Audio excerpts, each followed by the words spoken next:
Mike and Leilani continue to have profound conversations on the couch like San Francisco condominium. Day turned to night as they gazed upon a gloriously big setting sun, followed by a luminous evening lit by pulsating planets and stars. Now that it's evening, would you like to go to the Golden Gate Bridge? Sure, Mike. Mike and Leilani walked to the Golden Gate Bridge where they continued their conversation. Look over there, Leilani. I see it. It looks like you. All of a sudden, a man who exactly resembles Mike looks up to Mike and Leilani. Hi, people.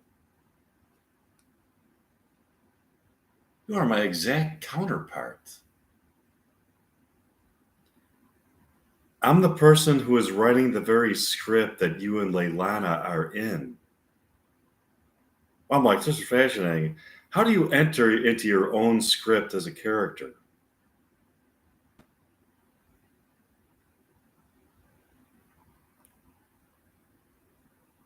That's the power of writing. A writer creates a reality of his own that exists alongside tangible human reality. These parallel realities manipulate each other.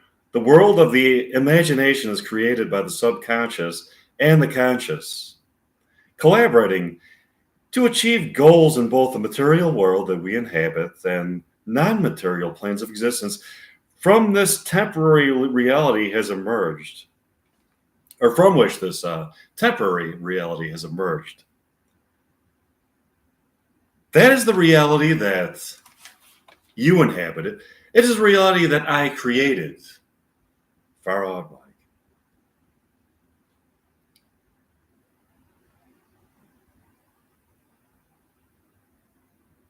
I have an idea for you and Leilani.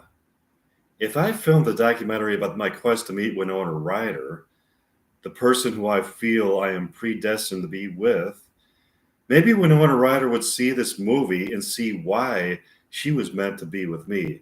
You could film it here in San Francisco. I think that's a great idea.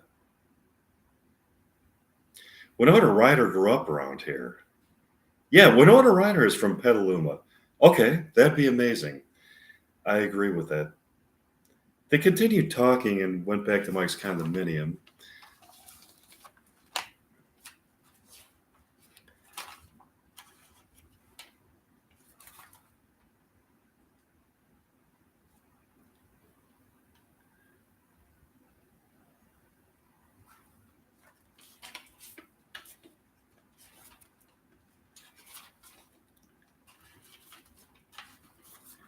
In tandem with the showing of this movie, the following is taking place.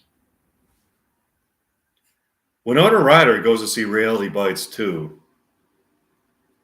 Fantasies Can Also Bite with Janine Garofalo at the Dream Love Theater in San Francisco. They both order a bucket of popcorn and soda pop. They go to their seats to watch the movie. They see the scene where the real-life Mike Meyer is talking to the archetypal characters Mike Meyer and Leilani Pierce and giving them advice on how to facilitate Leilani Pierce moving to San Francisco by filming a documentary there. It's always interesting to watch yourself in a movie, isn't it, Janine? Yes, it is. I think people are very critical of themselves, so it can be hard to watch yourself. It's easier to watch other people because you don't really care if they embarrass themselves.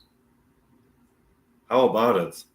I acted in this movie with Mike Meyer and thought he was terrific in it. His notion that we are predestined lovers is really convincing to me. I would agree with that, Winona. He seems to really believe that the consummation of his love for you would confer immortality to both of you. Immortality is the ultimate human quest. You can have a lot of things in this world, but when this life is over, the thought of non-existence is a thought that is so hard to accept. I wonder where life takes place beyond this tangible reality we have here. I think it takes place in a place that transcends time and space. That sounds like a nice place. Let's watch the movie. Yeah, let's. Winona and Janine watch the movie. Here's a scene from it. Leilana and Mike are sitting in Mike's condominium in San Francisco at night, talking and looking at the Golden Gate Bridge, glistening.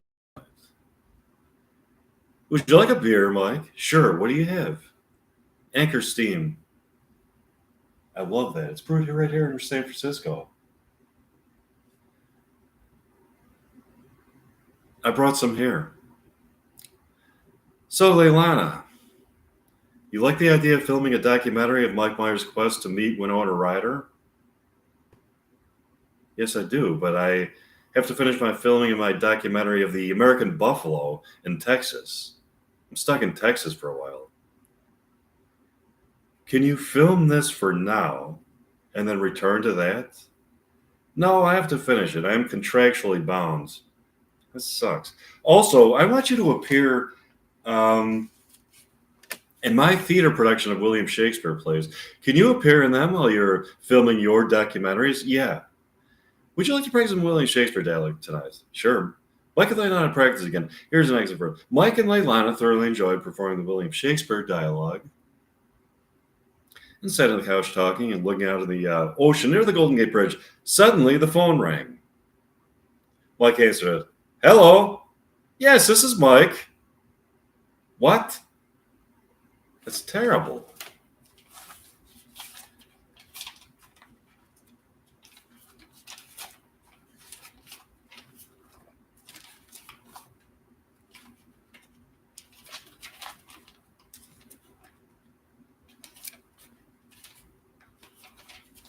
Um,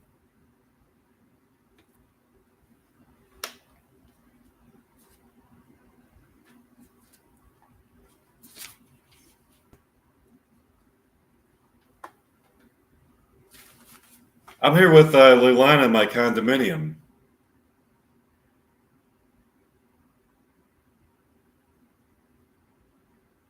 That's really bad news, Penelope. I'm devastated. Are you open tomorrow? Good. Would you care if Leilana and I stop by for pancakes tomorrow? Great. We'll see you.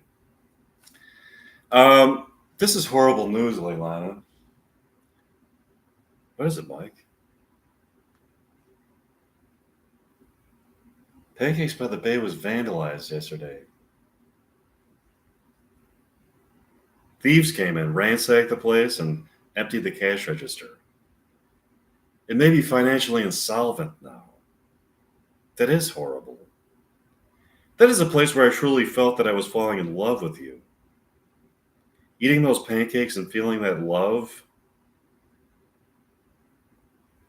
Nothing goes better with pancakes than romantic love. That's a winning combination. We have to do something about this. What can we do about it? I just thought of something.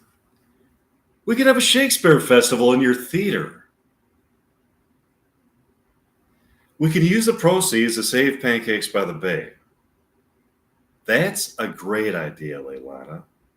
We need to save Pancakes by the Bay.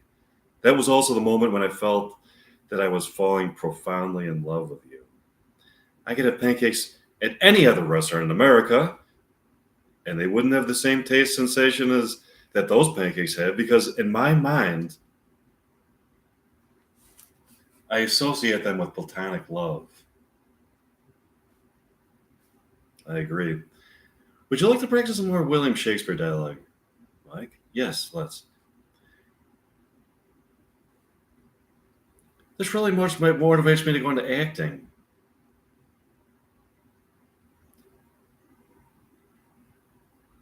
I want to save Pancakes by the Bay. And I want to preserve the beauty of our love that is inextricably bound to their pancakes.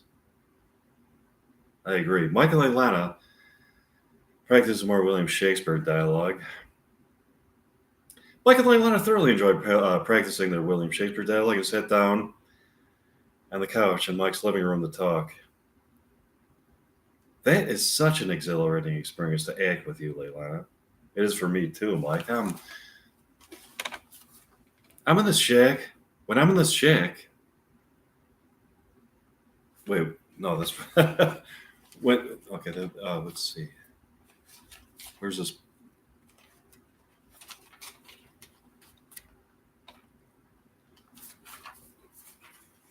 When I'm thinking about Pancakes by the Bay and how it was vandalized, it's such an awful shame. Wait a minute, is that where?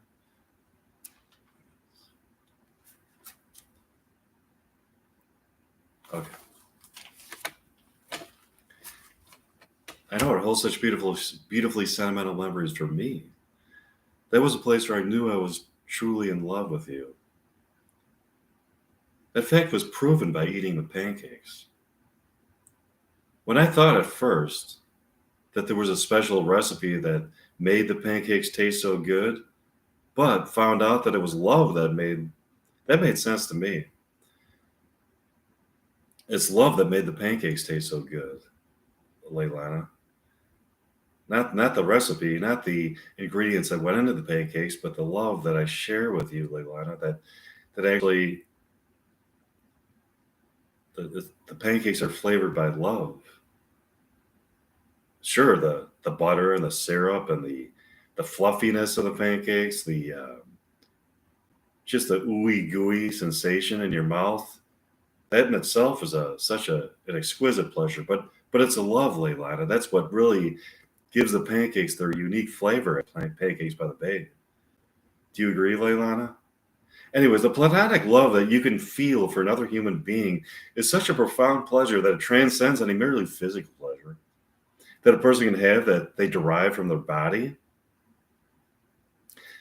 I think that a union of souls is the only way that a person can truly feel alive in this life. That validating and humanizing love that you can get from another person is a feeling that is not merely a fleeting, temporal, empty pleasure, but a heightened awareness of the creative force that brings meaning to stark material reality and perpetuates the universal dream of humanity to prop up good as a beacon of hope.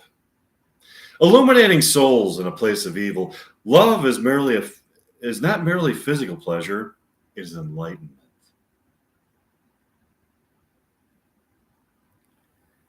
In that sense, it can only be experienced by an immortal soul, and therefore is proof of the immortal soul. So, yeah, Pancakes by the Bay is more than just a place where I like to pig out on pancakes.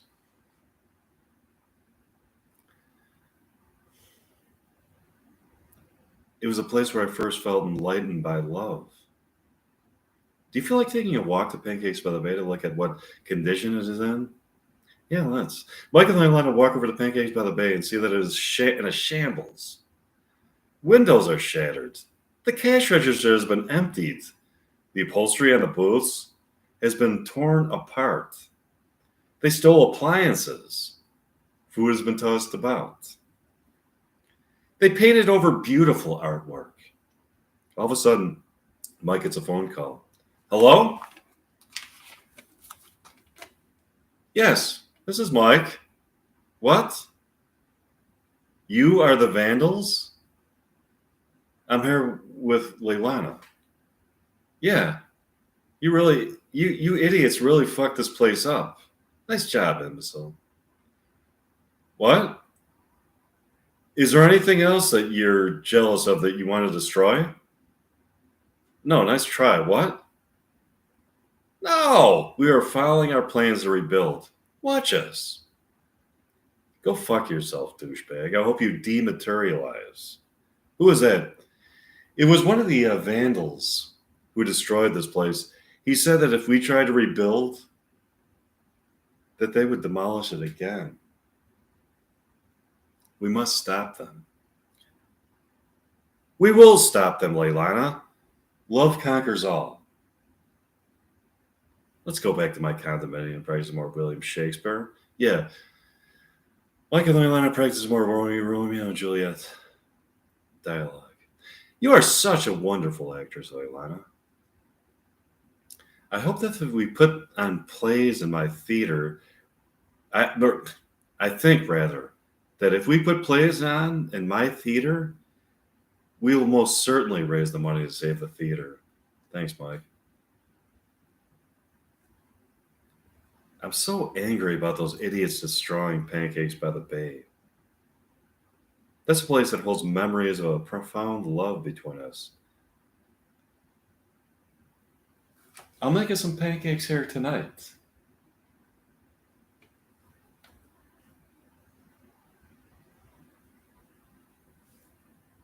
That'd be terrific. I have an idea. Would you like to cross over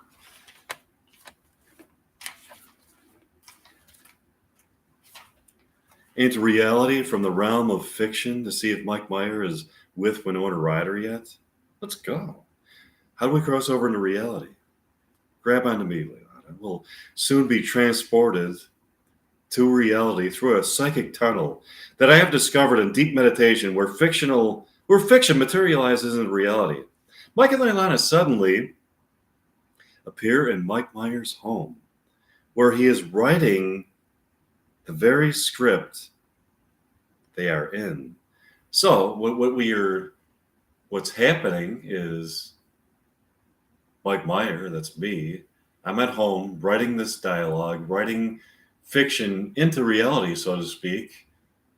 And from out of this fiction that I have created, Mike Meyer and Leilani, within the realm where Reality Bites 2 exists, they cross over into concrete material reality to witness the very writing that I'm doing to bring them into archetypal existence.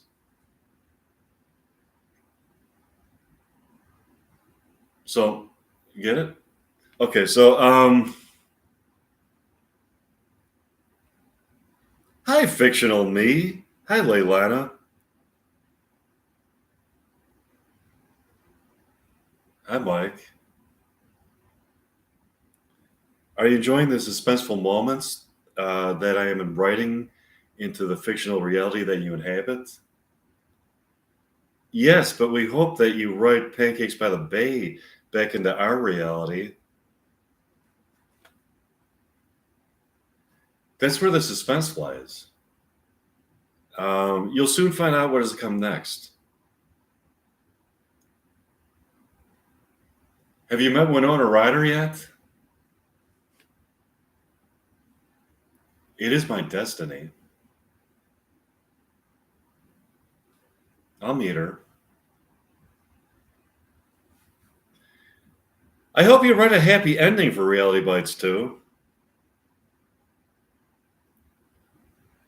It's a suspense. You'll find out. Mike and Leilani went back to Mike's condominium in San Francisco and practiced more William Shakespeare dialogue. Mike and Leilani crossed back over into fiction.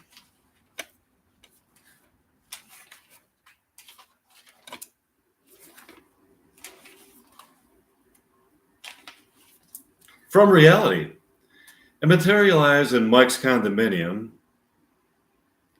So I'm not kidding. There was actually when I wrote Leilani and myself into fictional reality, they materialized in front of my very eyes, and I saw them.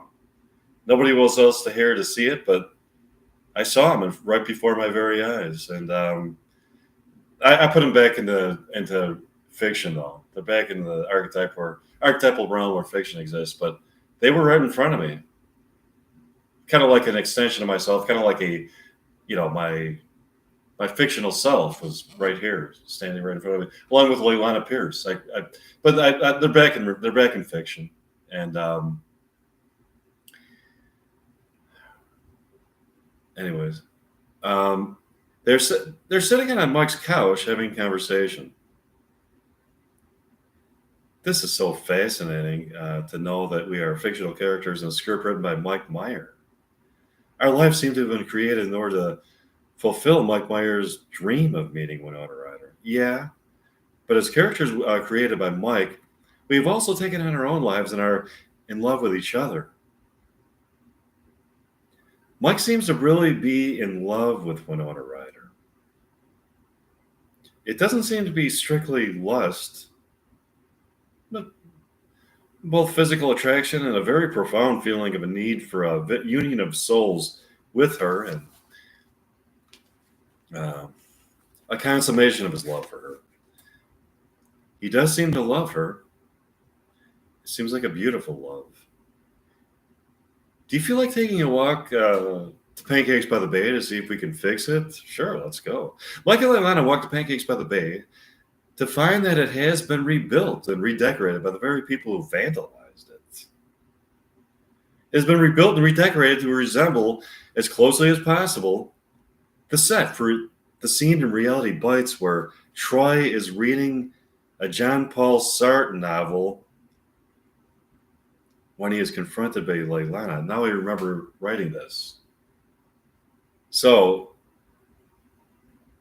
I wrote something really weird, but what I wrote was that within Reality Bites 2, there were vandals that came by and vandalized Pancakes by the Bay. The same people that vandalized Pancakes by the Bay rebuilt it.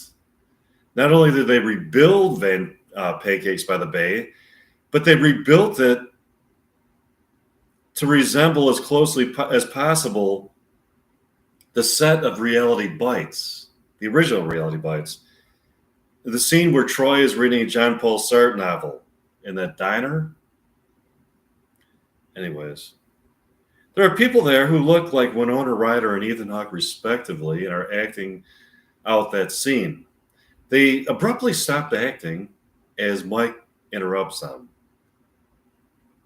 What the fuck is going on here? One of the vandals, a guy named Hugh, responds, "Oh, we have rebuilt and redecorated this place to resemble the set that takes place in the diner where Leilana confronts Troy about problems in the relationship." That's really weird. First, you vandalize a place, a pancake restaurant. Then you rebuild it to resemble the set in Reality Bites where Leilana Pierce confronts Troy Dyer about problems in the relationship. All this taking place within Reality Bites 2.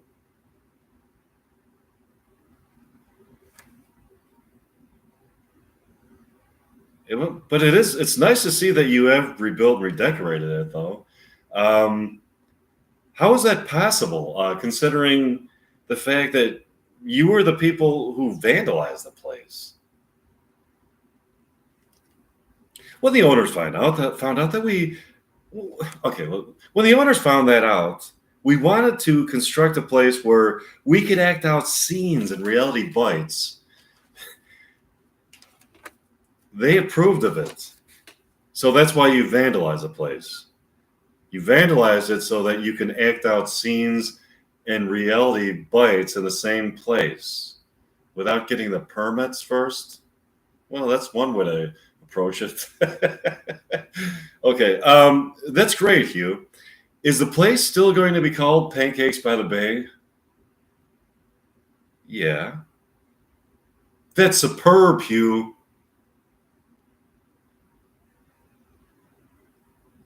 Thanks, Leilani. Mike, let's go back to my condominium and practice some more William Shakespeare dialogue, Leilani. Sure. Mike and Leilani went back to Mike's condominium to practice more William Shakespeare dialogue. Mike and Leilani get up in the morning the next day. Do you want to go to Pancakes by the Bay for breakfast? Sure. Mike and Leilani walk to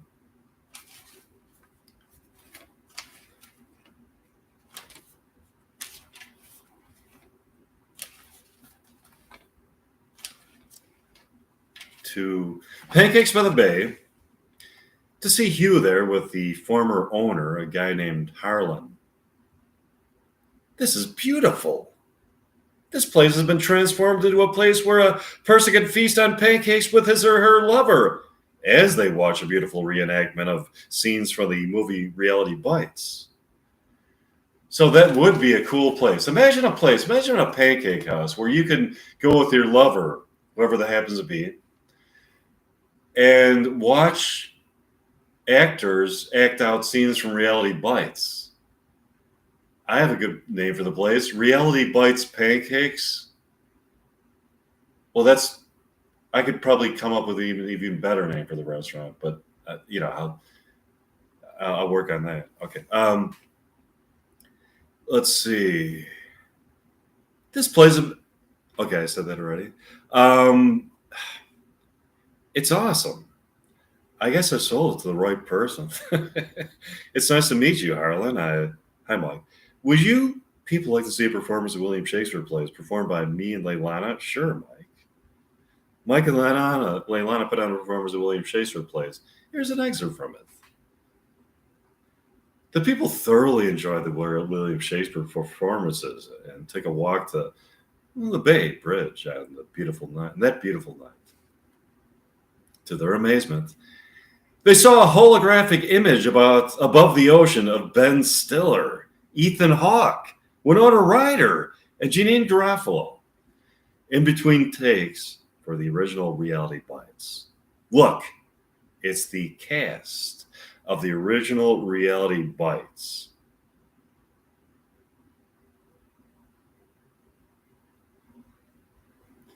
In between takes in a holographic image.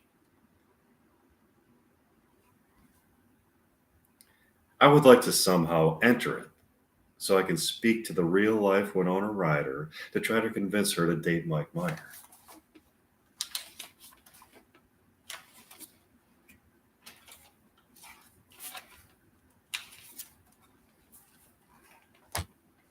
Is it possible to? Let's see if it is. They scream something to them. They seem to hear it as they look at them, but continue talking with each other. So they seem to have heard it, but they just ignored it. It's a fascinating glimpse into the life of these people during the filming of Reality Bites. It's a Reality Bites bonus feature. Oh, and now I remember writing this.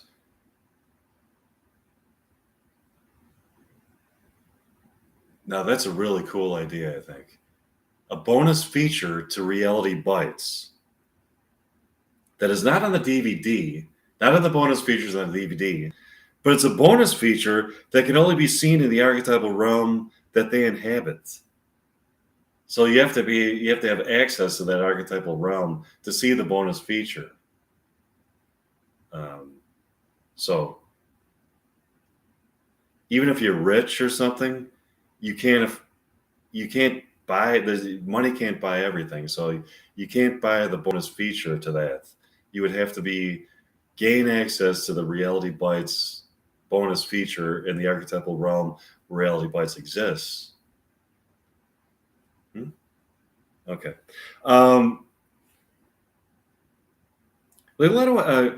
We can come back tomorrow night. Let's go back to your condominium the evening for the evening. Yeah, let's practice more William Shakespeare. They practice more dialogue. Here's an example. Let's see.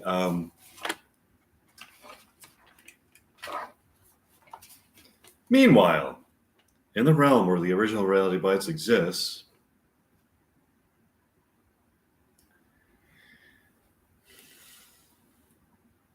the cast members are discussing the nuances they want to place in the next scene. Did you people notice that we were suspended above the ocean near the Golden Gate Bridge in a holographic image that can only be seen in the archetypal realm where Reality Bites 2 exists? I did notice that. That must mean that we can not only see into the future, but we can see into the realm of archetypes where Reality Bites 2 exists in the future.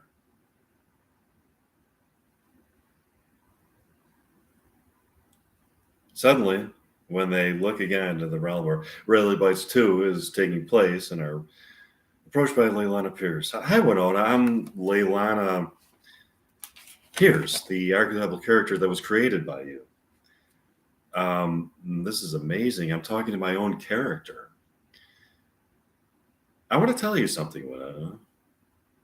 So this is Winona Ryder talking to her own character from Reality Bites.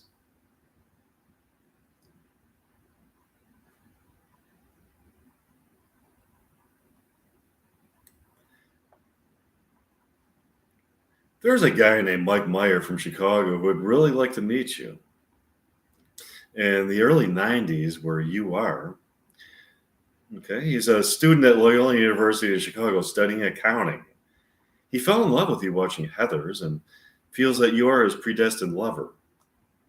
In the year 2022, where he is now, he is a college graduate who has worked in accounting, among other things, but wants to make movies with you. I would love to meet him. How can I? I happen to know that he will be seeing Reality Bites at a theater in Chicago when it comes out. Maybe you should wait for him outside of the theater. When he departs from the theater, you can surprise him. Imagine his sheer excitement at unexpectedly seeing you, Winona Ryder, star of Reality Bites, the movie he just saw, outside of the theater after he watched it. I think that's an amazingly wild and exciting idea that would be too thrilling and enlivening to pass up. Let's do it. Let's think about what we are going to say to him in advance. Yeah, we should. Meanwhile, in the archetypal realm where Reality Bites 2 exists, Mike and Leilana decide to go to Pancakes by the Bay for breakfast. They are eating their pancakes, watching a portrayal of the diner scene from Reality Bites performed by two young people. The actor and actress are dating in real life. Okay. Having fallen in love during the performance of their scene, they are having a fight and abruptly end the scene. It seems that the guy who is portraying Troy is having an affair with a woman in real life who looks like Winona Ryder. Mike and Leilana, disappointed by this, decide to go to Mike's condominium to perform some more William Shakespeare dialogue. Mike and Leilana thoroughly enjoy the performance of William Shakespeare dialogue. They sit on the couch late in the evening, drinking beer and having a deeply philosophical conversation. It feels so good just to be in your presence, Leilana, to drink beer and feel your touch. You have such an insightful mind and beautiful soul. Yeah, Mike, you and me, some beer and some fascinating conversation. That's all we need. Yeah, Leilana, you and me, some beer and passionate love. You got it. That's all we need.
My acting performances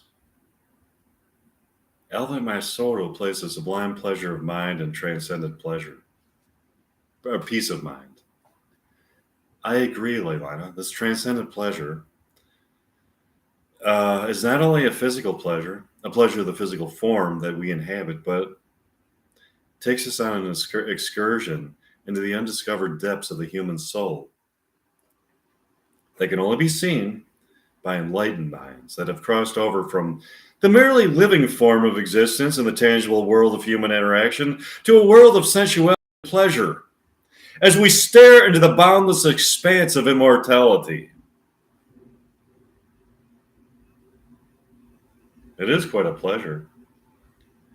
All of a sudden, Mike and Atlanta hear a couple fighting in the street below this condominium. Here's a guy and woman who portray Troy and Leilana. I hear people from our theater fighting. Let's straighten it out. Let's perform some more William Shakespeare dialogue. Mike and Leilana perform some more William Shakespeare dialogue. Here's an excerpt from it. Okay, let me get my William Shakespeare book out.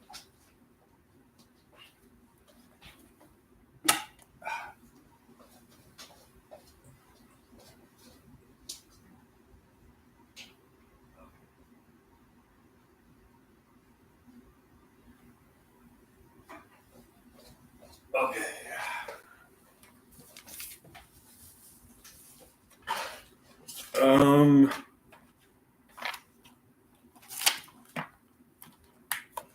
The Taming of the Shrew. Okay, here's the Taming of the Shrew. Remember Rodney Dangerfield from Back to School? Like, I'd like to tame her shrew. Anyways, let's see.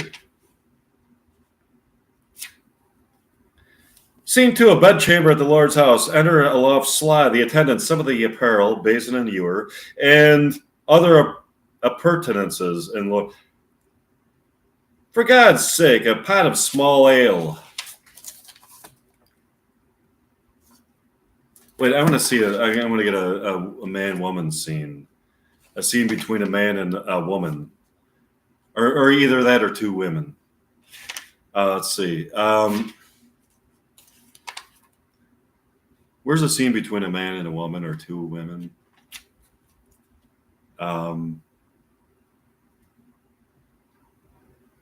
Okay.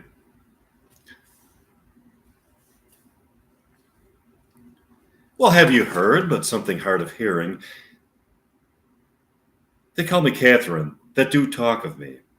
You lie in faith, for you are called plain Kate, and bonny Kate, and sometimes Kate the Curst. But Kate, the prettiest Kate in Christendom. Kate of Kate Hall, my super dainty Kate, for dainties are all Kates, and therefore, Kate. It's kind of like Kate Bush. She's dainty. Okay. Take this of me, Kate of my consolation, hearing thy mildness praised in every town. Thy virtue spoke of, and thy beauty sounded, yet not so deeply as to thee belongs. Myself am moved to woo thee for my wife. Moved in good time. Let him that moved you hither remove you hence. I knew you at the first. You were immovable. Why, what's immovable? A joined stool. Thou hast hit it.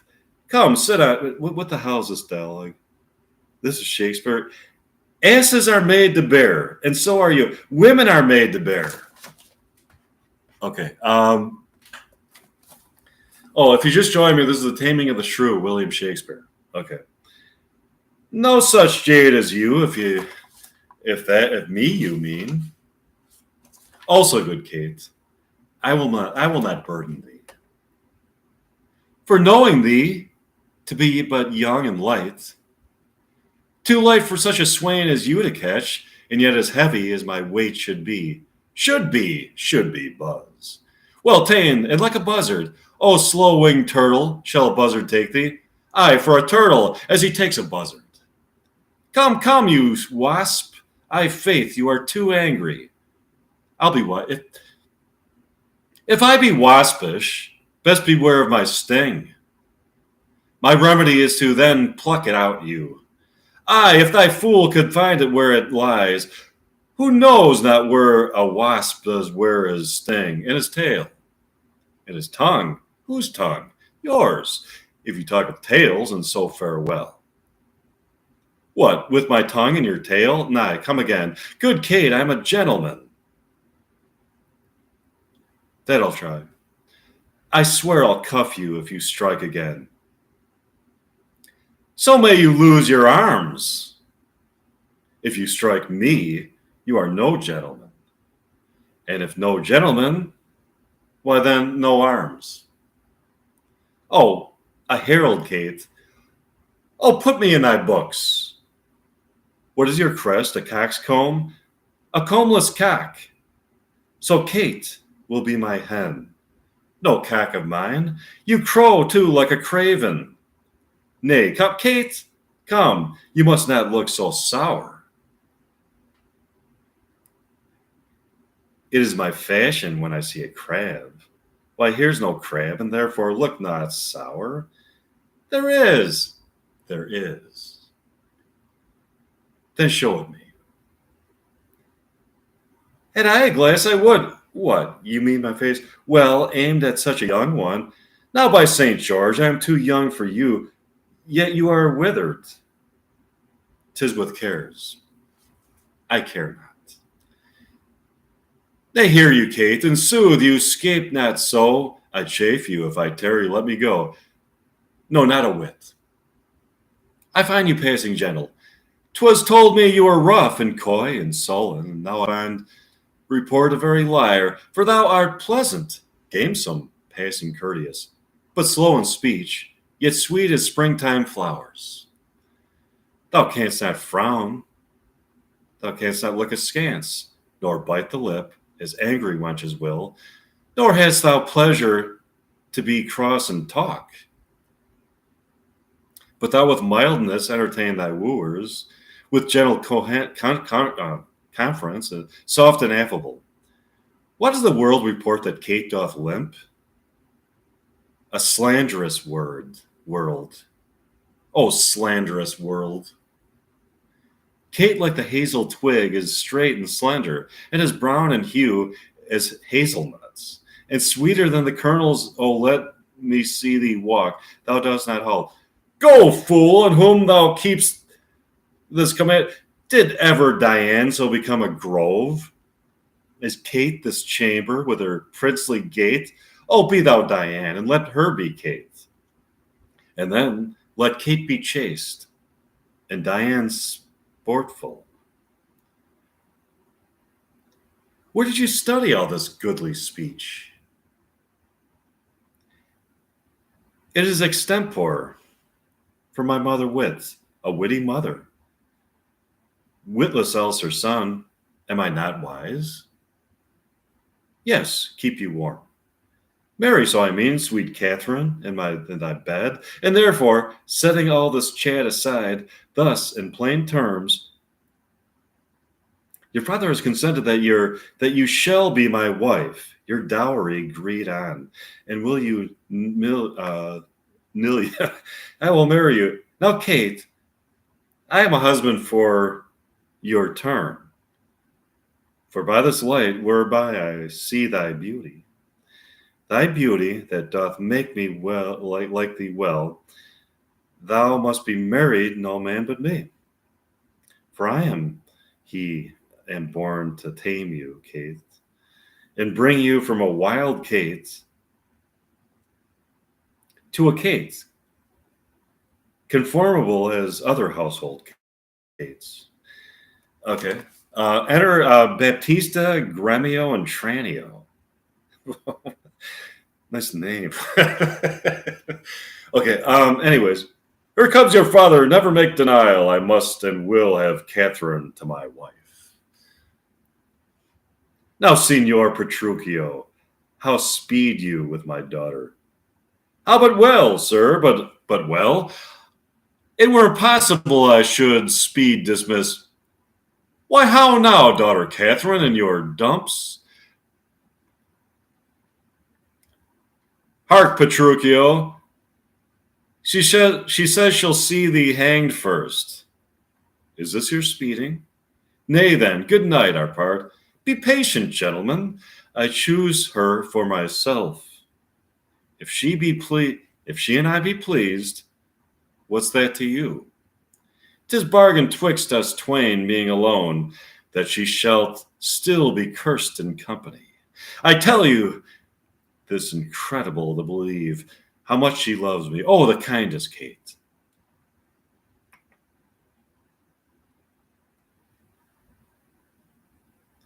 She hung about my neck, and kiss on kiss, she vied so fast, protesting oath on oath.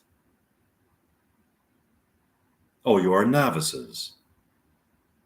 'Tis a world to see how tame, when men and women are lone, uh, we get wretch can make the cursedest shrew. Give me thy hand, Kate, I will unto Venice to buy apparel against the wedding day, provide the feast, and bid the guests.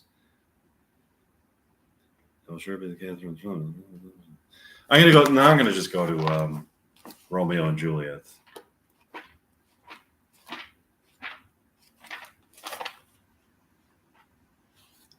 Act 2, Scene 2, Capulet's Orchard.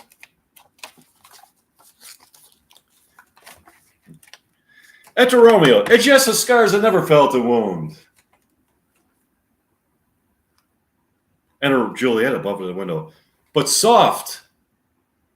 What light through yonder window breaks is the east. And Juliet is the sun.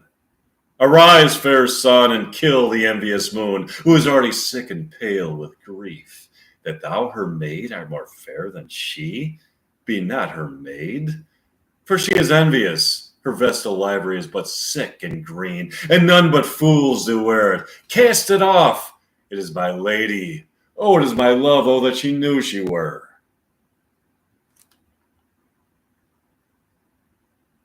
She speaks, yet she says nothing.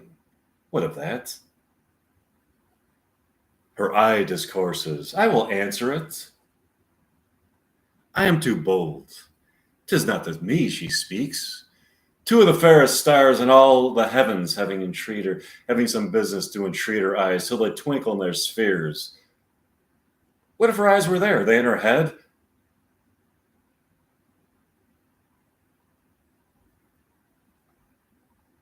The brightness of her cheek would shame those stars as daylight doth a lamp. Would through the airy region stream so bright that birds would sing and think it were not night.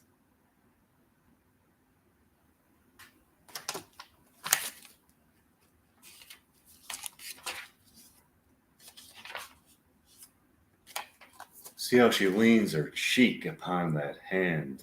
Oh, that I were a glove upon that hand, that I might touch that cheek.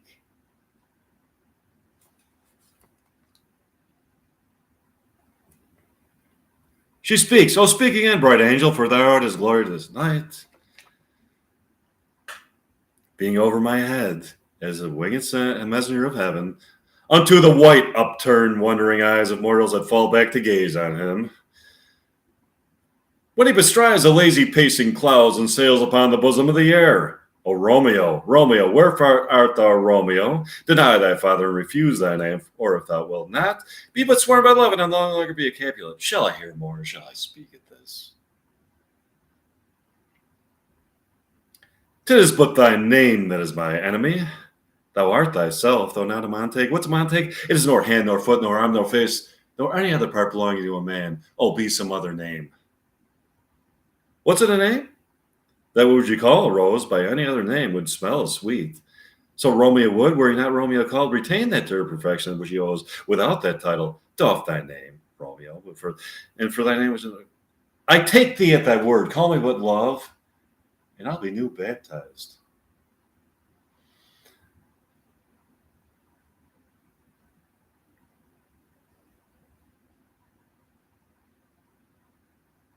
Henceforth, I never will be Romeo.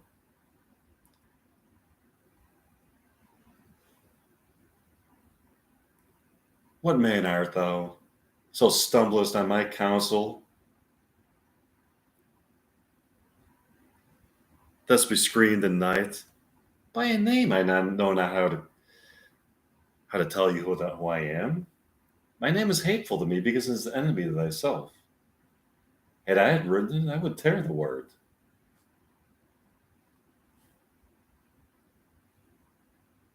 My ears have not yet drunk 100 words of thy tongue's uttering, and yet I know the sound. Art thou not Romeo and a Montague? Neither, fair maid, if either thee dislike.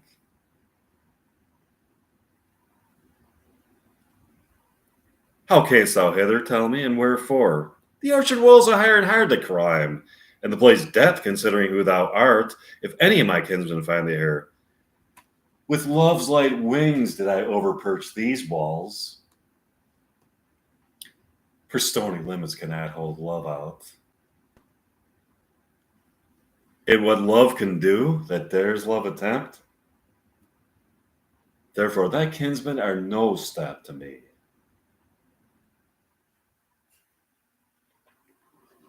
If they do see thee, they will murder thee. Alack, there lies more peril in thine eye than 20 of their swords. Look thou but sweet, and I am proof against their enmity.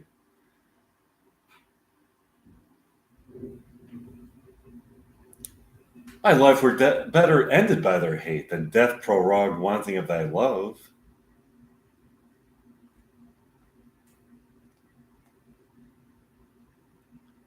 By whose direction foundst thou out this place? By love that first did prompt me to inquire. He lent me wings, and I lent them counsel. I am no pilot, yet wert thou as far as that vast shore wash with the farthest sea, I should have measured with such merchandise.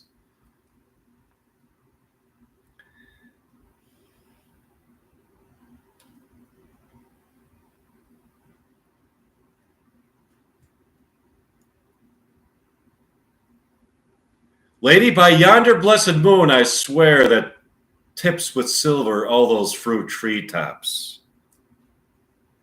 Oh, swear not by the moon, the inconstant moon, that monthly changes in her circled orb, lest that thy love prove likewise variable.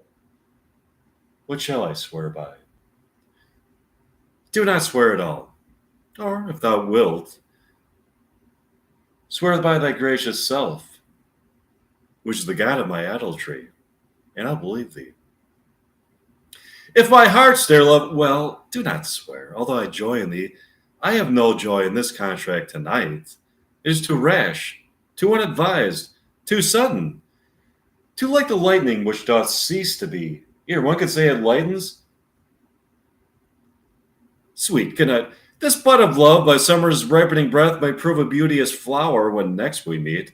Good night, as sweet repose and rest come to my heart as that within my breast.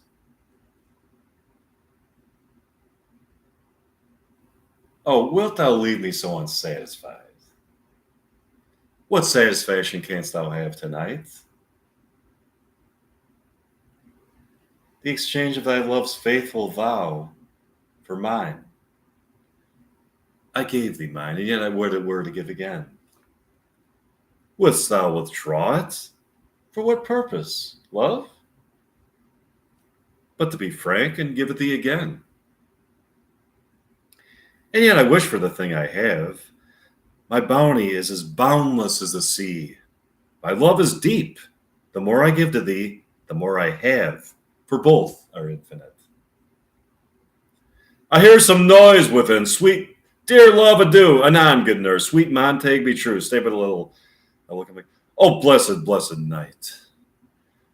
I'm afeard. Being a knight, all is but a dream. Too flattering sweet to be substantial. 3 words, dear Romeo, and good night indeed.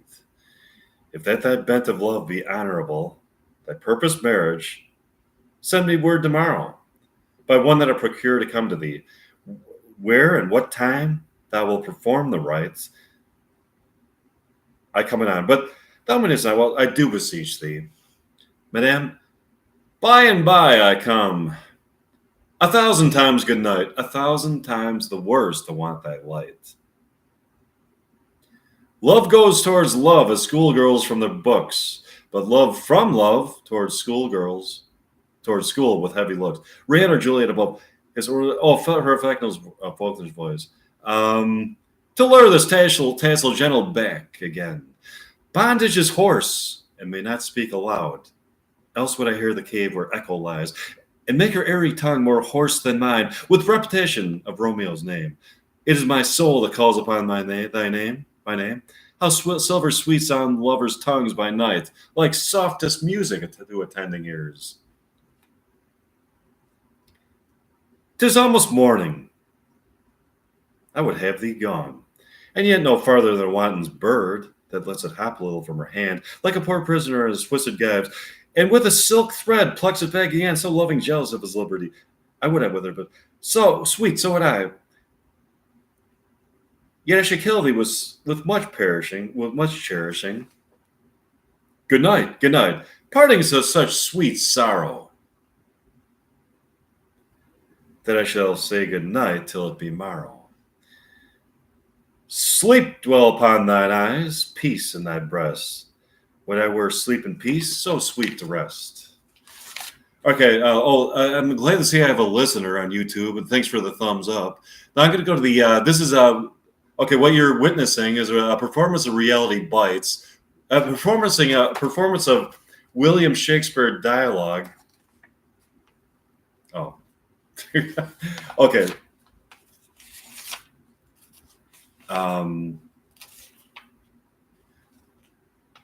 Let's see. Oh.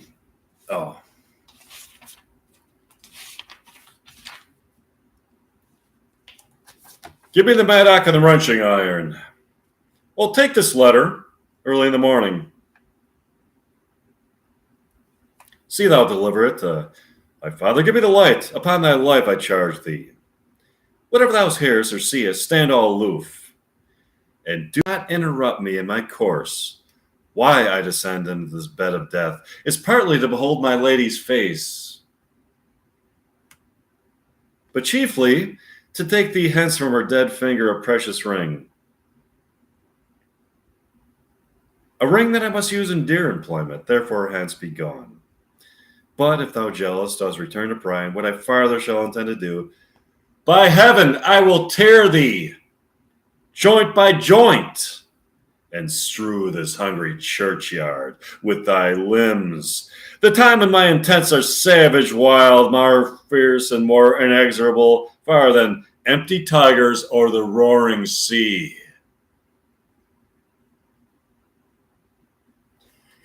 I will be gone, sir, and not trouble ye. So shalt thou show me friendship. Oh, I have a listener, nice. So I hope you subscribe to my YouTube channel. I'm reading William Shakespeare within Reality Bites 2. Okay. Live and be prosperous, and farewell, good fellow. Okay, now I have to go to the scene. Okay, now I'm going to kind of the, this is kind of the end. Well, this is the end of the play. This letter doth make good the friar's words, their course of love, the tidings of her death. And here he writes that he did buy a poison of a poor apothecary, and therewithal came to this vault to die and lie with Juliet. Where be these enemies? Capulet, Montague. See what a scourge is laid upon your hate? That heaven finds means to kill your joys with love?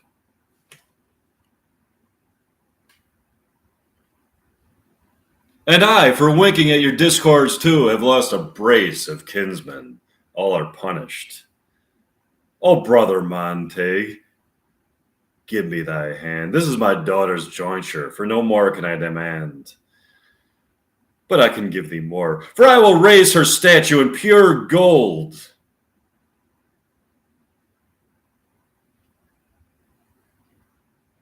That whiles Verona, by that name is known.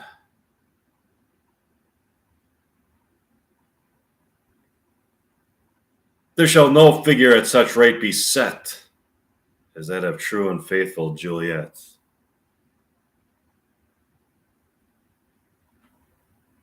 As rich shall Romeo by his ladies lie, poor sacrifices of our enmity. A gloaming peace this morning with it brings. The sun for sorrow will not show his head. Go hence to have more talk of these sad things. Some shall be pardoned, and some punished. For never was a story of more woe than this of Juliet and her Romeo.